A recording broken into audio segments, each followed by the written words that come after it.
जिक्र करेंगे बिहार उपचुनाव का, जिसमें आरजेडी सांसद का भड़काऊ बयान यहां पर सामने आया है। आरजेडी सांसद सुधाकर सिंह ने कहा कि चुनाव में गुंडागर्दी की तो पिछली बार 3 पर पिटे थे, इस बार 300 बूथों पर लाठी से पिटवाएंगे। उन्होंने ये भी कहा कि विधायक सांसद के सामने कुछ नहीं होता और हमें घुटनों पर लाना आता है। तो वहीं बीजेपी ने भी आरजेडी पर तंज कसा।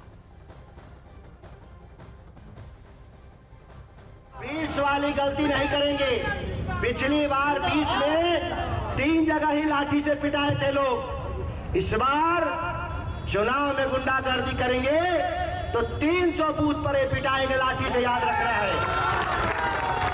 जो समझ रहे हैं कि धमकी देकर के डरा देंगे राष्ट्रीय जनता दल के कार्यकर्ताओं को, मतदाताओं को, ऐसे लोग बहुत भ्रम में और मुगालते में हैं। तो देखिए किस तरह से ये सियासी गुंडागर्दी यहां पर बयान के तौर पर सामने आई है। आरजेडी सांसद का ये 20 वाली गलती नहीं करेंगे। पिछली बार 20 में इस वक्त की बड़ी सियासी खबर आप तक पहुंचा रहे हैं। बिहार उपचुनाव में आरजेडी सांसद का ये भड़काऊ बयान सामने आया है। जिन्हें आप सुन रहे थे वो आरजेडी सांसद हैं। चुनाव में गुंडागर्दी की तो 330 बूथ पर पिटवाएंगे।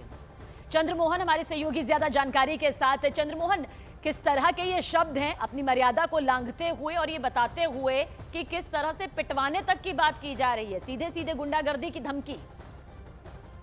बिल्कुल, देखिए और रहे हैं कि आदि के लोग जब सत्ता में आते हैं तो किस तरह का बयान देते हैं। हालांकि अभी ये बक्सर से सांसद हैं और जिस तरह का इनका बयान आया है सीधे तौर पर कहीं ना कहीं पार्टी और लालू परिवार को कटघरे में खड़ा कर रहा है कि अगर ये जीत इस तरह का व्यवहार करते हैं और जिस तरह से इन्होंने इस उपचुनाव प्रचार का ये धमकी दी, साफ तौर पर दिखा रहा है कि अगर